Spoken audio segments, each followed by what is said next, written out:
yuck. It's chilly, it's windy, and it's wet. Everything is sopping wet. Hello lovelies, how are you all today? I hope you're well. I've ventured to the garden because it's supposed to be dry all day today. It's gone noon already because this morning it wasn't dry. But my goodness, I really need to... Oh, it's a bush moving. I thought I could see someone coming down my path. Yeah, I really need to get on with these jobs. This is all about tidying up and tucking up for the winter. I don't close my garden completely in the winter. There will still be a few beds open, a few bits and bobs growing. Come on, Rosie. She's looking. I think she's been confused in the last couple of visits because of all the... There she is. Oh, you can see it just... Hello, sweet girl. Because all the squash are everywhere. Yes, I'm not closing the garden up completely for winter, but all the beds where they're now out of use, it's about getting them covered, doing the weeding. Today it's about getting the bean poles down. They're still up. Folk ask me, why do you take your bean poles down every year? Why don't you just leave them where they are? It's mainly because our ground gets so sopping over the winter. You're coming for a close-up cuddle? Yeah, good girl. You can't quite see her, can you? Say hello, everyone. There's our little Rosie. Yeah, if I leave them in the ground, they'll just rot and snap off. So they need to come out today. But before I do the bean poles, I need to do another job first in order to then make the bean pole job possible. But yeah, look, we're just into the second week of November. On my pin board at home, I've got a very simple column of notes for it. It's just the months. I have, from that, I then have a list which is more detailed of the week to come and the jobs to do, not just with the garden, with everything. And then a daily to-do list. But that one on the left-hand side of my pin board that's just got each month, I just write one or two words there, and the idea is that at a glance I say, or I can see, right, that's the focus of this month. I do all sorts of other things as well on top of it, but that's my main focus. And for October, it said, tidy garden up, put to bed. It's just not happened. I mean, it's been extraordinarily wet. Just wet and more wet. And there've been little moments of dry, but if it's only half an hour or an hour, it takes me best half an hour just to get down here, so it hasn't been worth it. Yes, so the big tidy up really starts today. I'll just explain... Oh no, I'm a bit concerned about the wind today.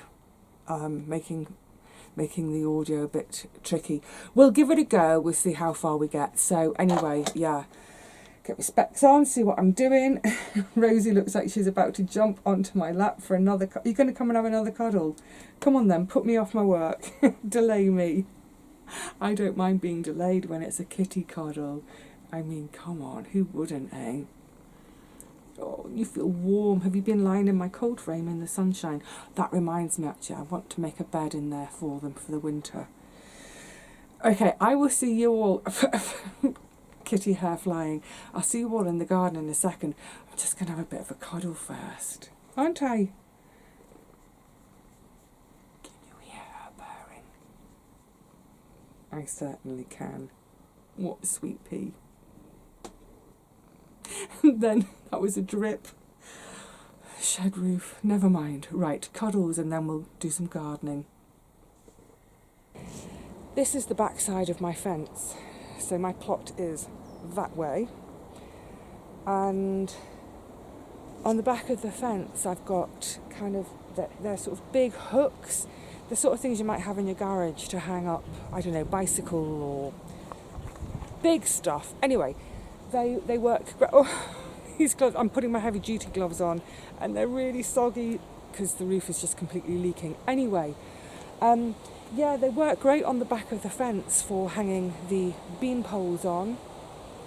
they're up off the ground, you know, they do get wet because they're outdoors, they're too large to put into the shed. But at least because they're up off the ground, there's a bit of air circulating, they don't stay sopping. So I've got a load of poles here that I took out. I'm going to have to bring them out and put them on the ground, just put them on the ground for a minute. These were from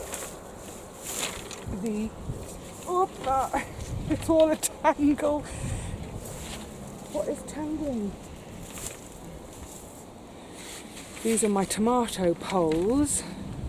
Where shall I put? I'm going to lean them just here for a second. Hang on.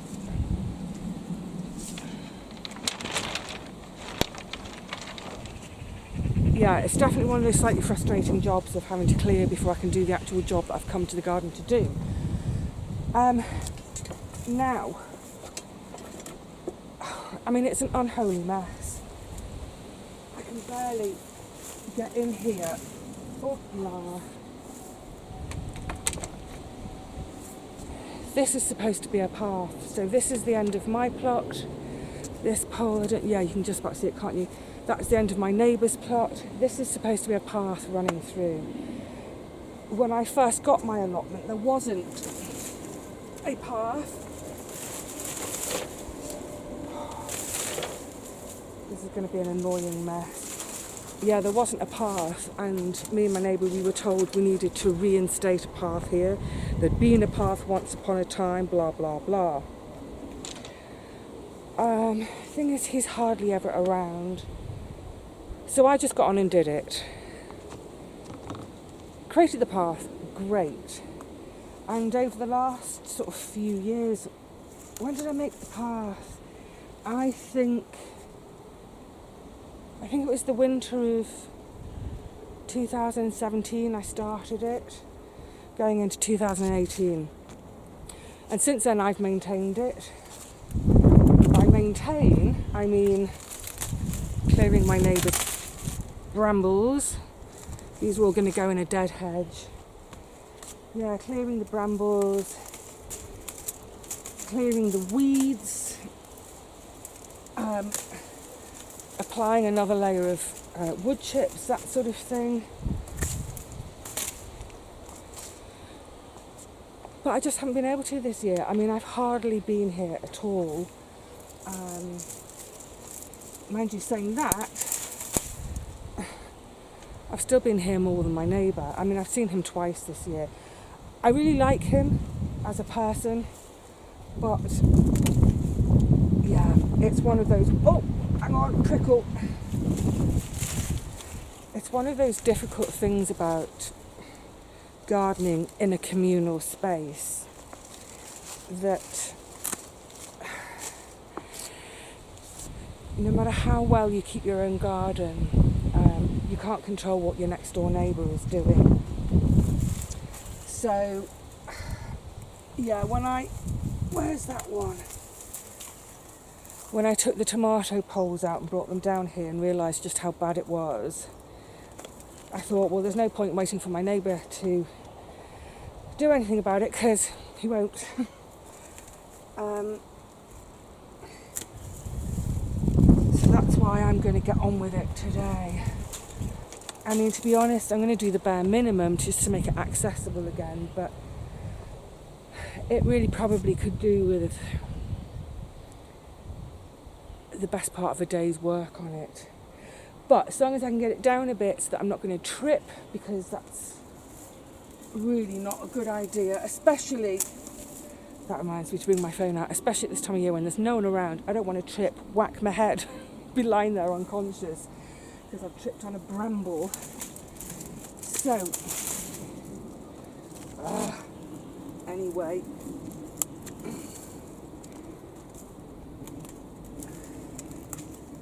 I think it's that thing, isn't it, we've talked about before, where, you know, folk is just like, you should just really give it up and give someone else a go. But I think people are just really can't bear to give up their garden. But likewise,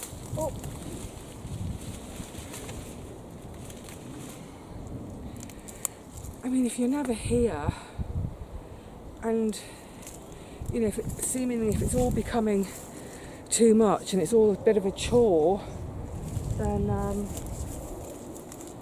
yeah, maybe. Oh,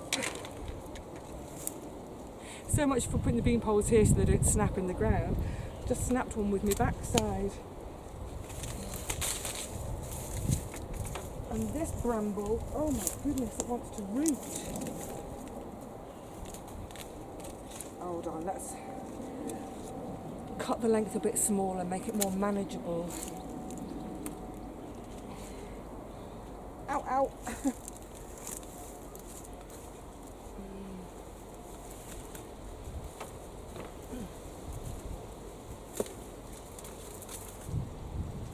Can't see totally where that's gone onto the ground and rooted.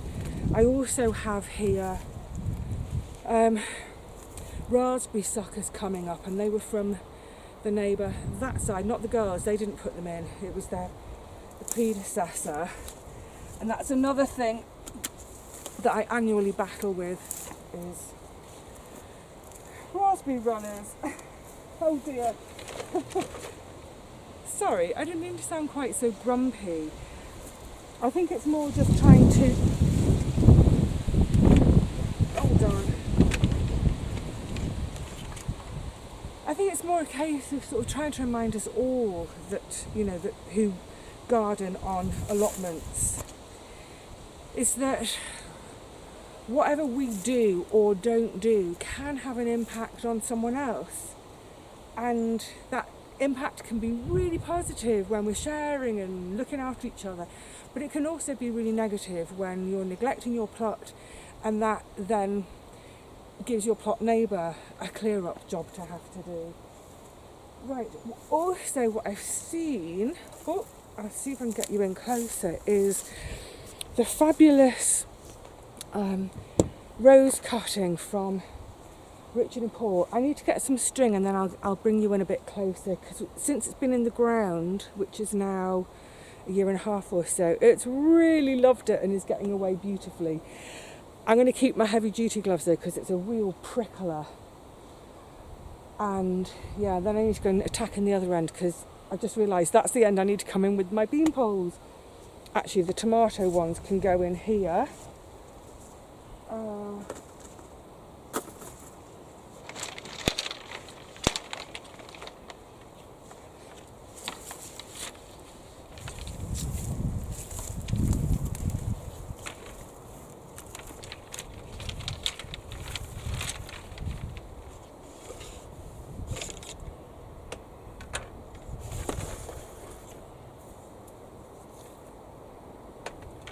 Just making room on the bottom deck. There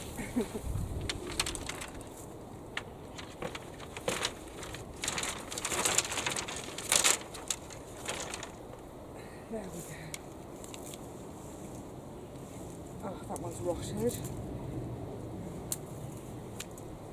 So you see, when I do have access, you can see how it's a really easy storage solution. Oopla. Let me see if I can just show you this. I don't know how well you can see it. I'm just going to bring you in and tip you down. So you can see I've got, can you make out? You can just about make out there, and there, the two different lots of hooks.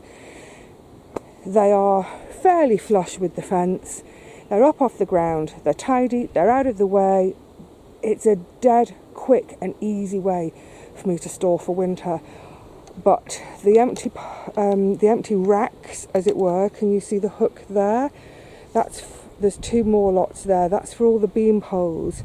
You can see it's a bit of a jungle, and what you probably can't quite make out, but is that rose is coming right across. So I'm going to go and get my string and see if I'll tie it into my training wires.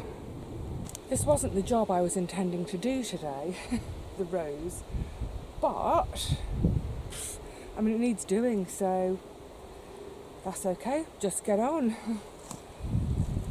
How often do we come to our gardens with a plan and end up doing something completely different. Let me just...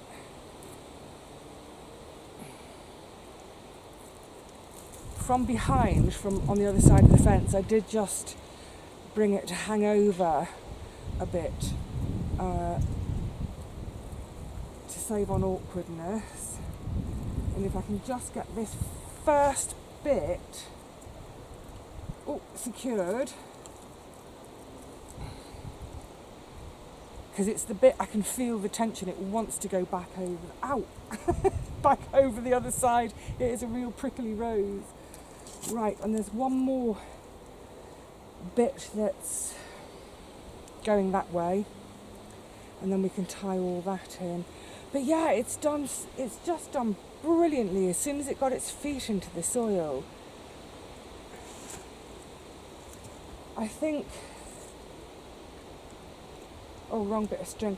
I think I'd had them as cuttings in pots for 2 years before I got it into the ground. And, oh, carefully. Don't know how to attack it. Oh. Prickle. Why am I saying prickle? I'm sure some of you do that too. You describe what you're experiencing. Yeah, they were looking really sad in the pots. Ow. And I thought, you know what, let's just get it in the ground. Well, one of them. I've got 2 in pots still, so that when I move and I hopefully get a garden, they can go home to the garden and this one can stay in the pot. Oh, lords and lordy.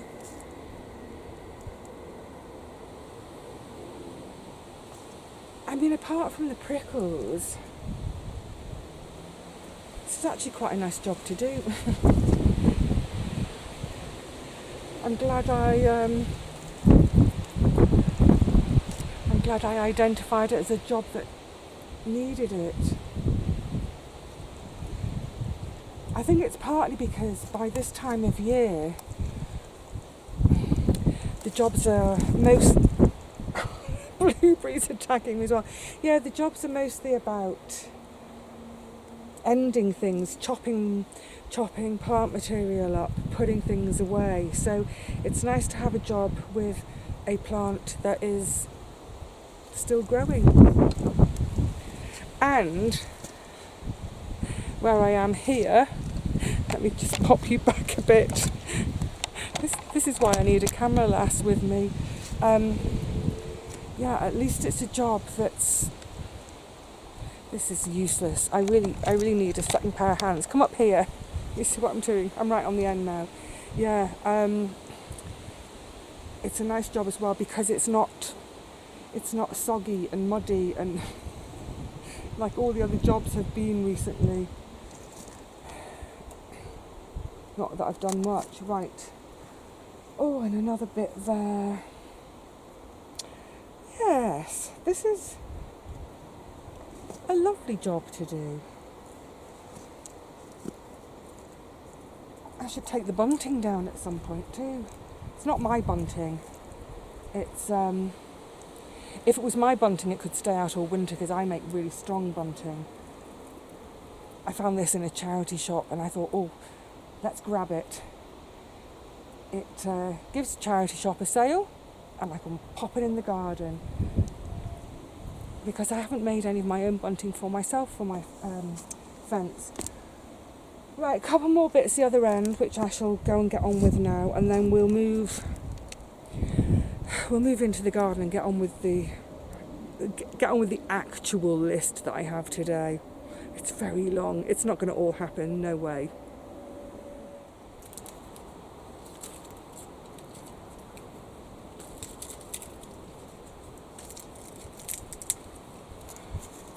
Sun's coming out, hurrah!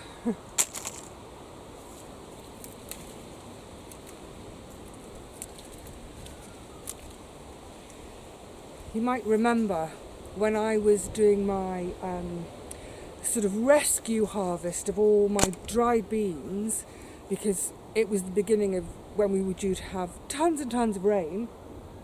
And I stripped them all, got to the end, and one plant is still really green. That was this one. They're not green anymore. They're dry. Well, they're not dry actually, they're damp. So,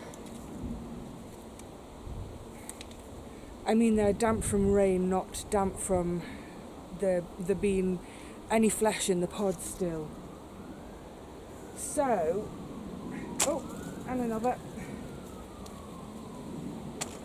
I mean, it's just another little handful. It's hardly any, but there's another meal in there. And what I'll do is, as I'm taking down all my poles now, I'll keep my basket to hand, because it's invariable that I will have missed a couple here or there. I hope I've missed a couple here or there, because it's always a nice little bonus. Right, now that...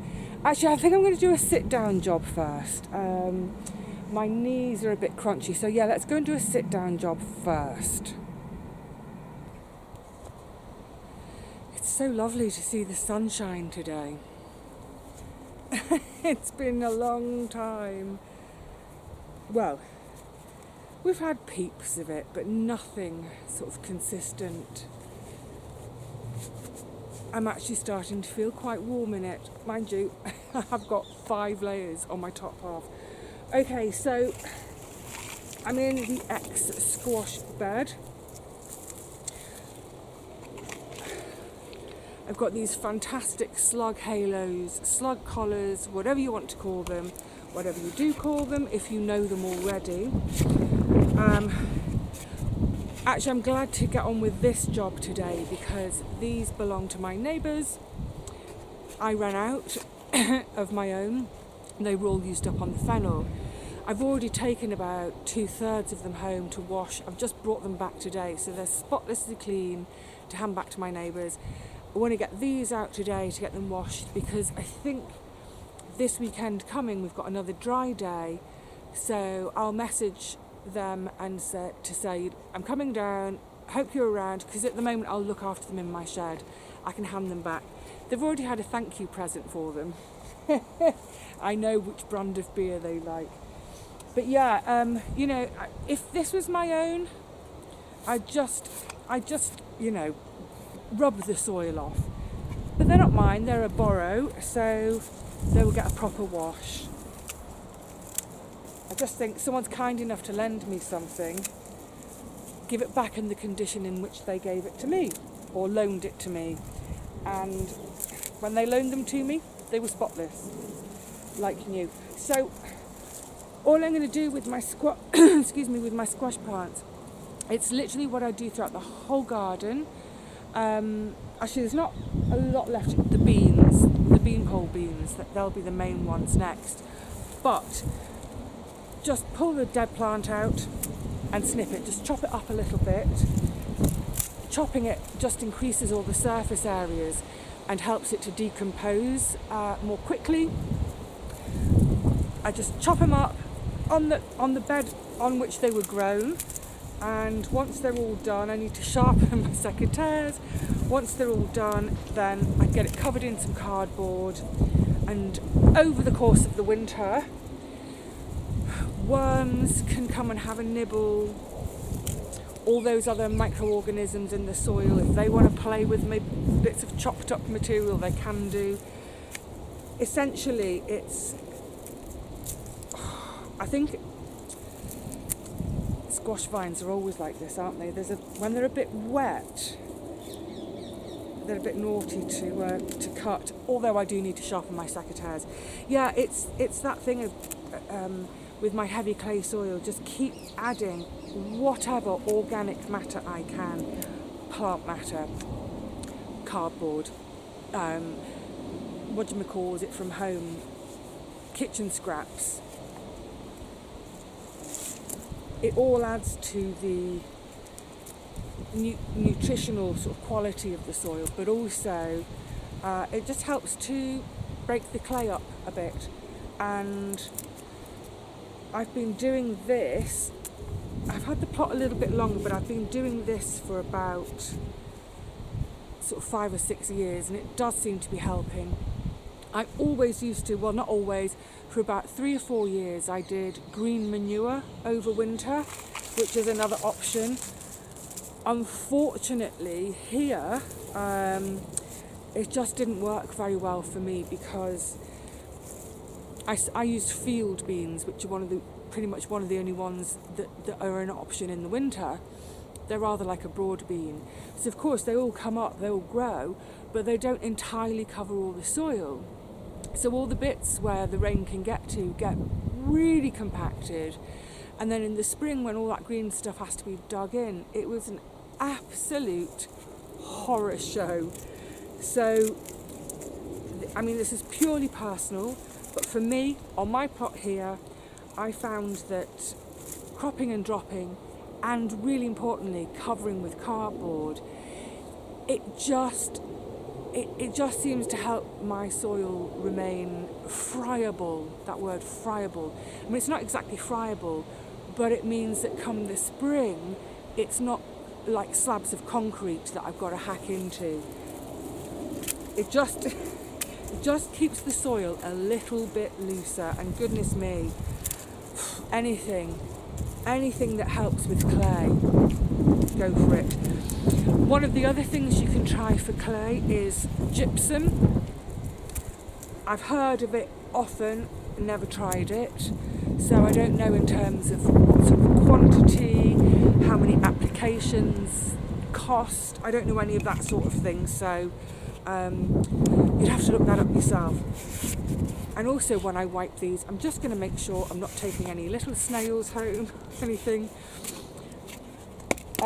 As you know, I've been backwards and forwards a few times taking squash home, and despite thinking that I'd done quite a close inspection of the fruits, yeah, I've managed to take home a couple of snails and a couple of slugs already. So yeah, they went for a little fly out of the window. So don't want them in my house. I will take some more home today, but I'll give them a closer look. Oh, and how long ago was the squash harvest? It was 10 days ago. So this is like a heads up for any of you who did your harvest too. There was one, I've got it in the kitchen at the moment, I've got it on the side because I want to use the bottom half of it tonight.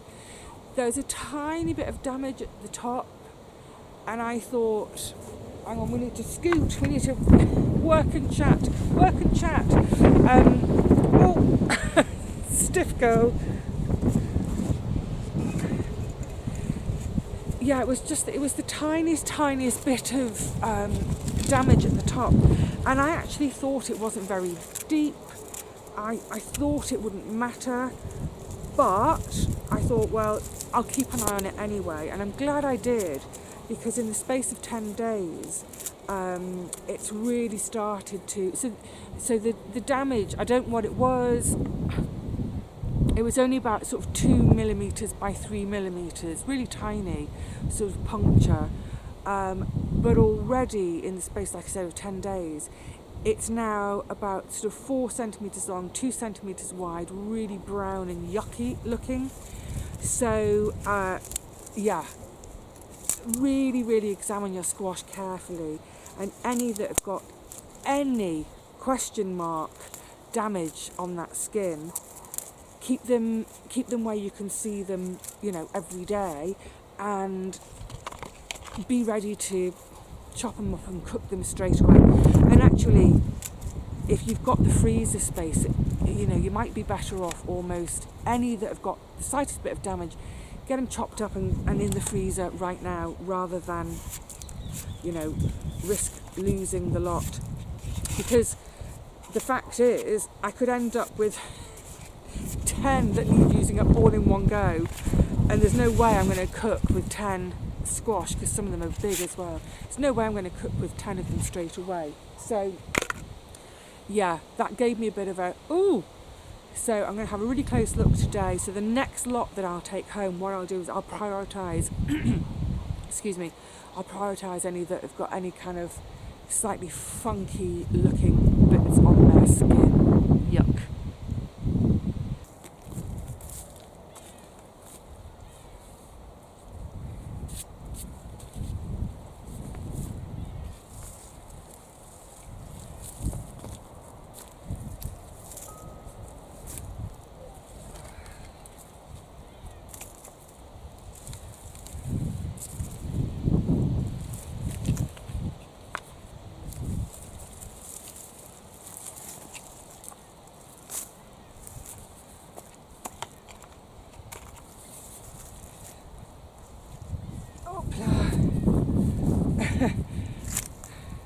Just remembering to gather my plant labels. That's how much rain we've had. It's washed my my plant labels. That should say Muscat de Provence. I suppose I've never. I used a Sharpie on those. That type of pen to write them each year, and I didn't want to do anything permanent, make permanent labels, because over the years I've tried all sorts of I've tried all sorts of different veggies over the years, or different varieties. So I wanted that flexibility of being able to have different labels each year. But I kind of think maybe I've got to a point where, I don't know, maybe 50% or more of what I grow, I'm now growing the same varieties year on year. I was just saying a minute ago about the different approaches I've taken to looking after the garden in winter. Sorry, right, concentrate, Vivi. Sun's going in quick. The different, green manure, cardboard and crop and drop. And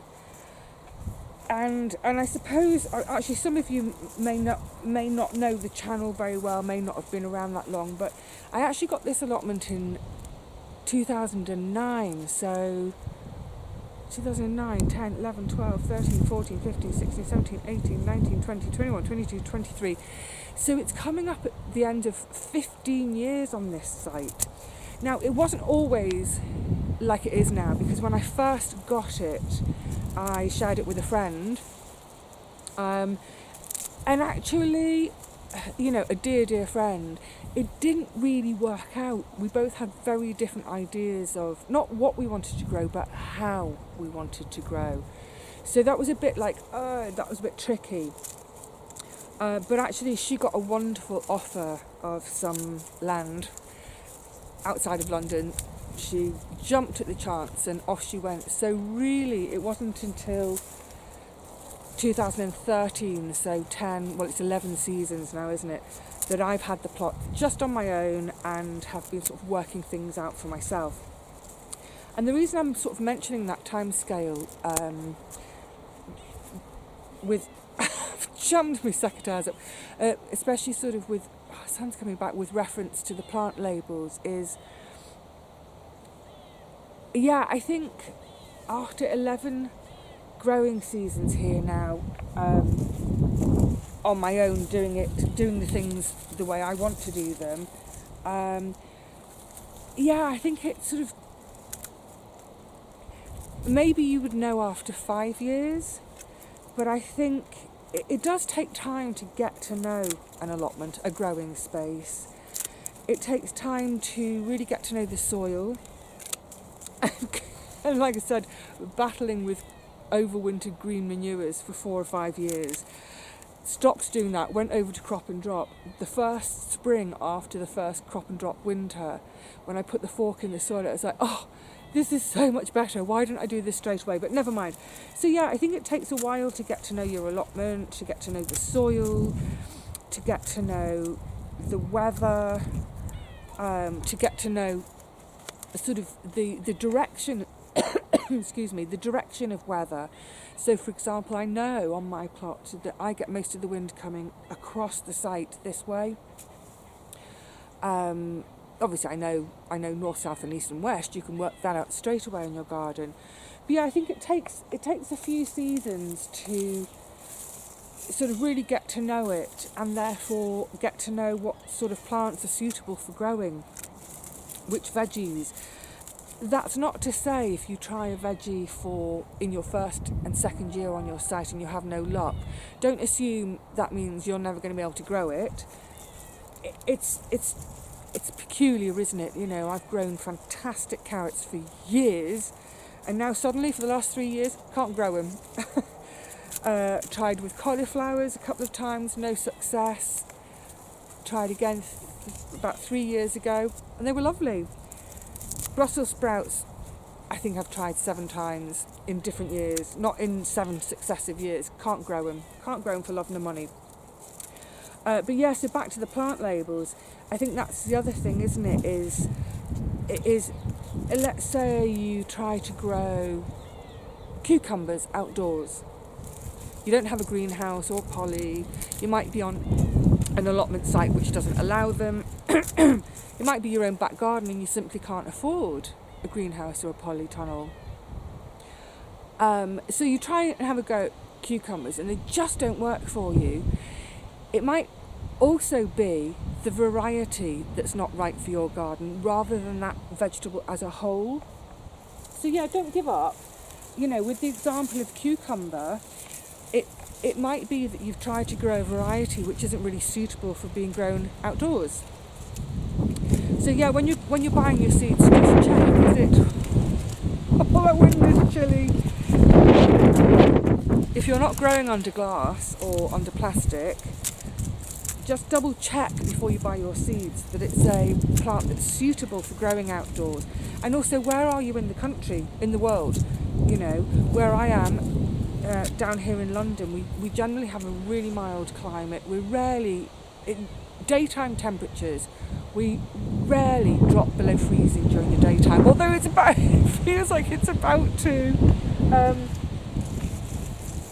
So it all brings me back to the plant labels of thinking, well, maybe I can have a stock of labels that I write on with some kind of permanent marker of some description or paint, making sure it's not a nasty paint that's, I don't know, if an animal would come along and lick me rocks. That sounds really rude.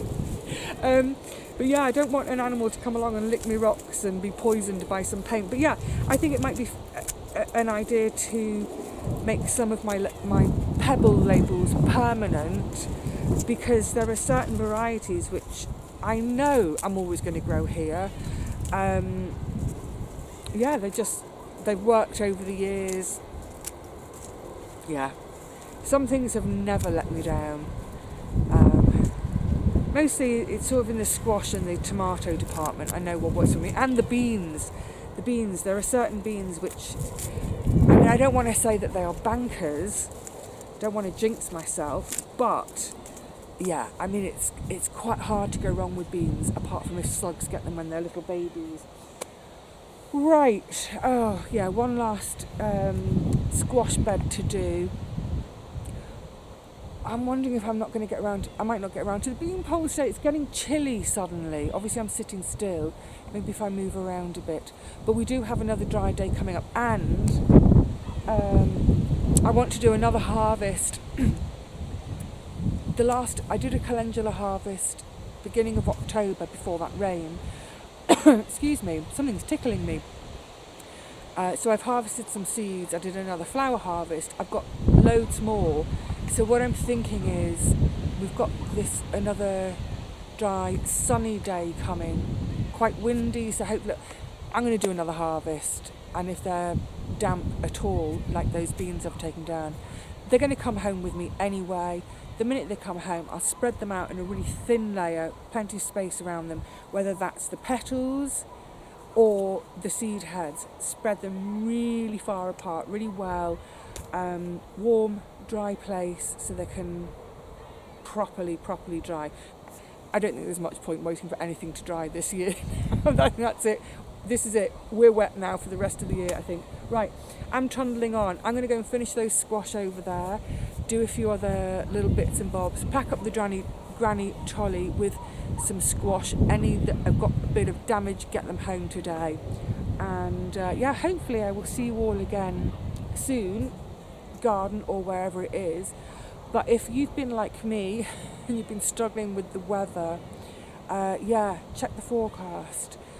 See if there's a dry day coming up, and promise yourself a garden day, because I think the other thing is that when you've had this day after day after day after day of rain, we get out of the habit, don't we? Gardening is a habit. And if we go from coming here 4, 5, 6 days a week in the summer, and suddenly it's like, actually, I want to stay home, under the quilt on my sofa with my book. Right, on that note, it's getting chilly. So I'm going to say ta-ra for now. Ta-ra! See you probably in the kitchen. So until then, cheerio. This was definitely not forecast. It's tipping down again. Oh, I think you see it pinging in the puddles on my table. Yeah, I think I'm going to get wet going home again.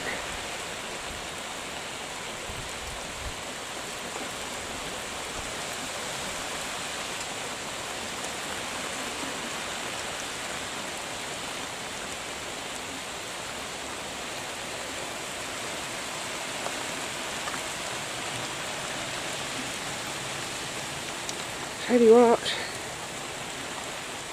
it's a good job I finished when I did. Right, now it really is time to say cheerio.